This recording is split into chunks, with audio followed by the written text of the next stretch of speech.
Assalamualaikum warahmatullahi wabarakatuh. Perkenalkan, nama saya Sapian, jurusan Sistem Informasi, Fakultas Ilmu Komputer Universitas Sakyakirti, Palembang. Di sini saya akan menjelaskan tentang mata kuliah Interpersonal Skill dan materi definisi di halaman halaman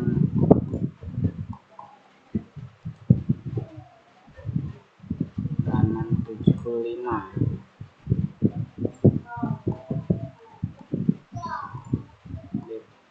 Definisi tim dan grup. Halaman 75 di sini pendahuluan. Sebagian besar waktu kita lewatkan dengan berinteraksi dengan orang lain atau dengan kelompok individu yang dengan latar belakang yang berbeda-beda. Tidak selamanya interaksi yang terjadi berjalan dengan mulus dan berkualitas. Perbedaan yang seringkali menjadi pemicu munculnya pertentangan dalam interaksi yang dilakukan. B. Definisi tim dan grup. Tim, unit, klub, geng, grup, komite, gugus tugas, dan mungkin ada banyak lagi yang istilah lainnya diartikan sama dengan tim. Ada kalanya istilah tersebut memiliki arti yang sama, sering pula menjadi istilah membingungkan bagi orang yang membacanya. Dalam modul ini, tim bekerja sama dan didefinisikan sebagai sekelompok orang yang memiliki saling ketergantungan yang tinggi untuk mencapai suatu tujuan tertentu menyelesaikan tugas tersebut. Dari definisi ini diartikan bahwa anggota kelompok memiliki kesamaan tujuan atau sepakat mengenai tujuan yang sama, dan mereka sepakat juga untuk mencapai tujuan tersebut. C. Menjadi pemain tim. Mengapa kita perlu membaca tentang tim? Saat ini model organisasi sudah bergeser dari kaya struktur menjadi kaya fungsi. Perubahan ini menuntut kerjasama yang tinggi antara organisasi, dan kerjasama ini ada dalam bentuk yang sangat besar atau bentuk tim-tim yang kecil. Selain itu, adanya perubahan pada pola interaksi bisnis sebagai dampak dari pesatnya perkembangan teknologi informasi tersebut membuat model komunikasi dan kerjasama antar sesama anggota organisasi juga telah bergeser, menuntut orang-orang untuk dipahami, mempertimbangkan faktor budaya yang berbeda. Teknologi juga menjadi interaksi antar orang menjadi bukan hanya masalah fisik. Dari wacana tersebut dapat dilihat bahwa ada banyak sebuah tim, misalnya satu tim kerja merupakan gabungan beberapa orang yang bekerja sama setiap hari, misalnya satu kantor, satu ruangan, satu lokasi yang sama atau pekerjaan yang sama. Tim bisnis umumnya tidak spesifik menunjukkan orang, melainkan sebuah tim yang merupakan gabungan dari beberapa unit kerja. Tim manajemen atau eksekutif tim merupakan kelompok manajemen yang mengelola suatu kegiatan yang sama atau kelompok manajemen yang menerima laporan yang sama. 1. Pemain yang efektif. Tim yang efektif. Berikut ini karakteristik yang perlu Anda membangun sebuah tim yang efektif. 1. Ada tujuan yang jelas, ada fokus pada pencapaian hasil, rencana untuk mencapai tujuan, pembagian peran dan tanggung jawab yang jelas, komitmen untuk mencapai tujuan yang sama, anggota tim yang kompeten, pengambilan keputusan berdasarkan konsensus. Setiap anggota tim memiliki peran yang berbeda, kemampuan interpersonal yang efektif di antara anggota tim, hubungan yang efektif dengan pemilik kepentingan, stakeholder, dan masih ada banyak yang lainnya. B. Ketua tim yang efektif. Berikut ini adalah karakteristik dari seorang pemimpin atau ketua tim yang efektif. 1. Memiliki keterampilan membimbing anggotanya. 2. Memiliki rasa percaya diri. 3. Konsisten antara percakapan dan perbuatan. 4. Kreatif. Memiliki kemampuan empatik, memiliki visi, memiliki inspirasi buat tim, memiliki integritas, fokus pada jangka panjang, memiliki keseimbangan antara kebutuhan individu dan kebutuhan tim, realistis, memiliki rasa kebanggaan dan keinginan untuk berhasil, memiliki kemampuan untuk membuat prioritas, jujur, memiliki keahlian teknik yang sesuai, dapat dipercaya dan mampu mempercayai orang lain, memiliki keinginan untuk bertanggung jawab dan memiliki keinginan untuk berbagi kehasilan. 2.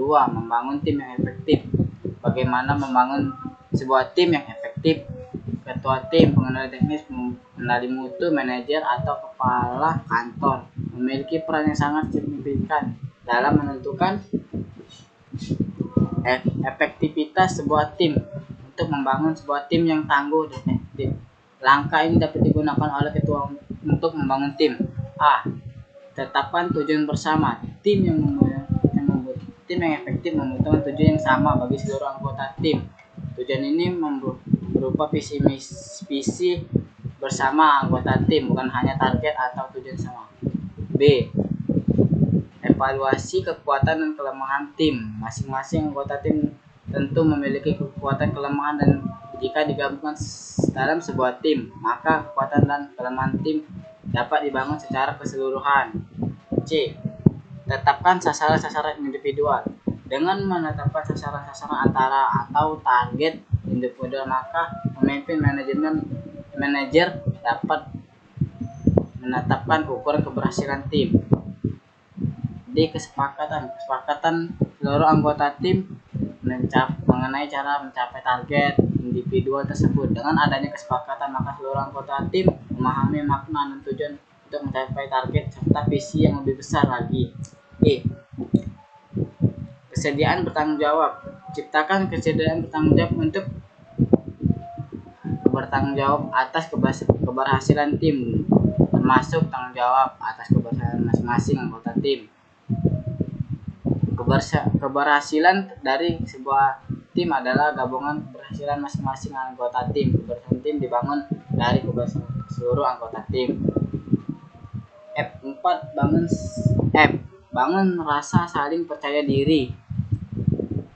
Pada saat rasa saling percaya, maka akan tumbuh integritas, karakter, dan kemampuan masing-masing anggota tim. Jika tidak ada rasa saling percaya, maka setiap anggota tidak dapat saling menggantungkan pada orang lain. Pada akhirnya, tim tersebut tidak akan mencapai keberhasilan. G. Pelihara kemampuan spesifik. Kemampuan spesifik yang dibutuhkan sebuah tim adalah technical expertise, 2. problem solving skill and decision making skill, 3. interpersonal skill. H. Kembangkan pelajaran terus-menerus. Sertai penyediaan sumber daya yang cukup agar tugas dan tanggung jawab mampu dilaksanakan dengan baik. I. Hargai setiap keberhasilan. Berikan penghargaan untuk sebuah keberhasilan. Mau sekecil apapun anggota tim itu perlu diberi penghargaan untuk anggota tim bekerja dengan baik. 3. Hambatan. Beberapa hambatan dalam membangun sebuah tim diantaranya adalah A. Merasa terlambat untuk menyelamatkan sebuah tim. Banyak ketua tim maupun anggota tim tidak melakukan sesuatu untuk membangun efektivitas tim karena merasa sudah terlambat melakukan sesuatu. Pada kenyataannya tidak ada istilah terlambat untuk sebuah perbaikan. B. Merasa tidak memiliki kekuatan untuk mengubah situasi. Sama halnya dengan anggota tim dan ketua yang lainnya yang merasa terlambat. Perasaan tidak mampu untuk menyelamatkan tim merupakan hambatan terbesar untuk melakukan perbaikan. Tindakan perbaikan untuk mencapai yang efektif merupakan tanggung jawab yang bersama seluruh anggota tim dan tidak ada yang tidak mungkin jika dilakukan bersama-sama. C. Sulit untuk memulihkan tim karena kegagalan sebuah tim bermula dari anggota timnya tidak saling peduli dan saling respect atau saling bekerja kelompok. Jika anggota tim tidak ada yang mau, tim tersebut akan mengalami kegagalan. D. Saya akhirnya mengajarkan semua hal. Ada banyak hal. Ketua tim. Demikian juga anggota tim yang akhirnya terjebak dalam melakukan semua pekerjaan tim. Seorang diri kegagalannya dimulai sejak membutuhkan tim, menetapkan visi dan tujuan tim, membangun komitmen dan tanggung jawab bersama, dan tidak kalah penting gagal merasa saling percaya. D. Menang dengan membuat orang lain mengerti lewat kalimat-kalimat yang mengalir dari mulut kita. Orang yang kita ajak bicara setiap mungkin mengalir dengan bebas dan lancar, namun tak jarang bukan titik temu kesepahaman yang kita temukan, namun pertentangan atau justru penolakan kita tuai. Yang perlu kita sadari adalah manusia mempunyai pola pikir dan cara mereka tersendiri. Yang kita ajak bicara pun manusia bukan robot yang tak mampu bicara, berpikir maupun merasa. 1.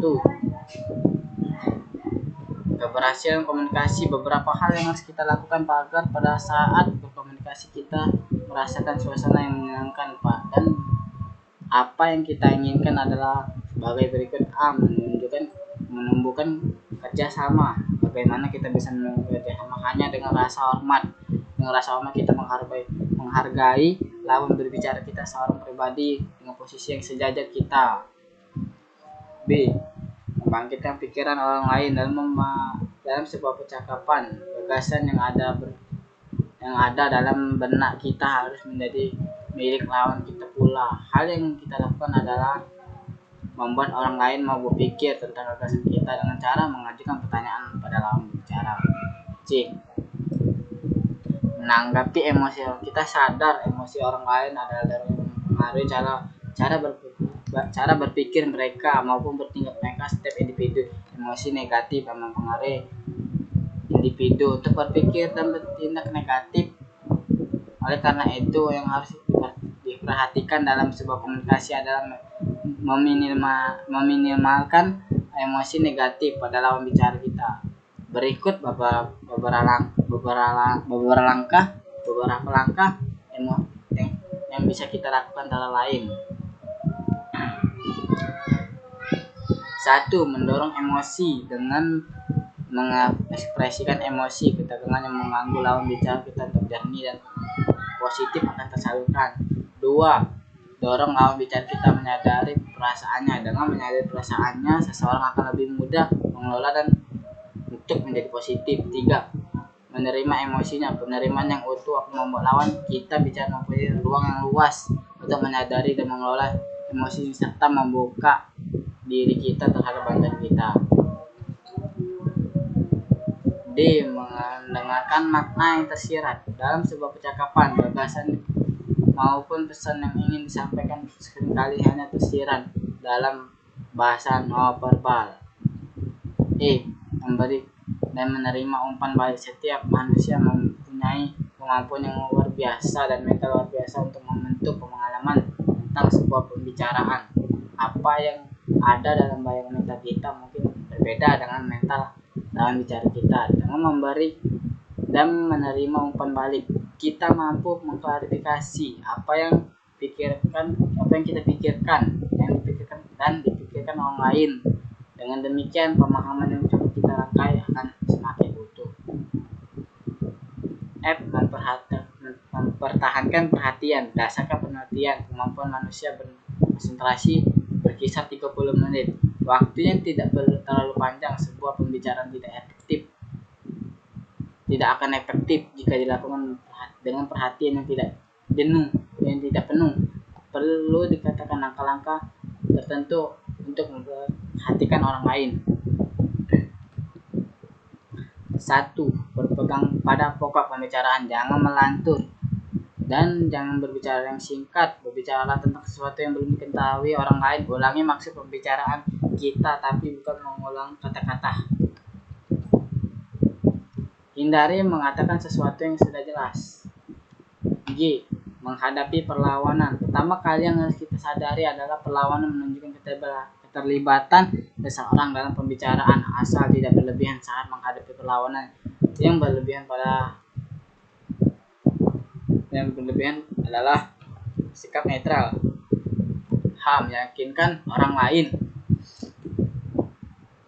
Hal terakhir adalah gunakan teknik persuasi, meyakinkan orang lain. 2. Hambatan komunikasi. Tangguhnya sebuah pembicaraan tak lepas dari karakteristik yang melekat pada manusia itu.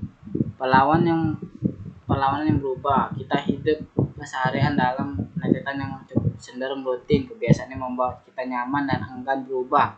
Kebiasaan akan mempengaruhi cara berpikir kita, cara memandang sesuatu, cara memutuskan persoalan, cara mempercayai sesuatu. Kebiasaan ini akan membuat kita mengambil resiko untuk resiko meskipun itu menjadikan sebuah perubahan yang lebih baik. B. Mendengarkan pikiran sendiri. Bermain dengan pikiran sendiri saat berbicara dengan orang lain akan mempengaruhi kita dan membuat lawan membingungkan atau menyebabkan kita tidak pernah bisa memahami orang lain, apalagi membuat mereka paham tentang apa yang kita bicarakan. C. Mendengarkan dengan penuh keinginan. Sebuah keinginan terpengaruh dalam besar sebuah perbicaraan. Sebuah keinginan mampu memutarbalikkan persepsi terhadap yang dikatakan lawan bicaranya. D. Dugaan yang tidak benar. Ada banyak kesenjangan informasi yang dalam komunikasi pembicara. Dengan dugaan yang dibangun terhadap lawan bicara akan berpengaruh dengan cara pikir maupun cara berbicara mereka. E. Kerahasiaan yang menetap. Setiap orang mempunyai wilayah yang tidak ingin orang lain ketahui, sehingga orang akan membangun benteng yang sangat tinggi saat berinteraksi dengan orang lain. Pada titik ekstrim, penjagaan yang berlebihan akan membuat seseorang memiliki sifat pencuriga atau menjaga jarak. Demikian materi saya hari ini. Apabila ada kesalahan saya mohon maaf. Apabila ada kekurangan saya minta ampun. Demikian materi ini saya sampaikan. Sekali lagi saya ucapkan terima kasih. Wassalamualaikum warahmatullahi wabarakatuh.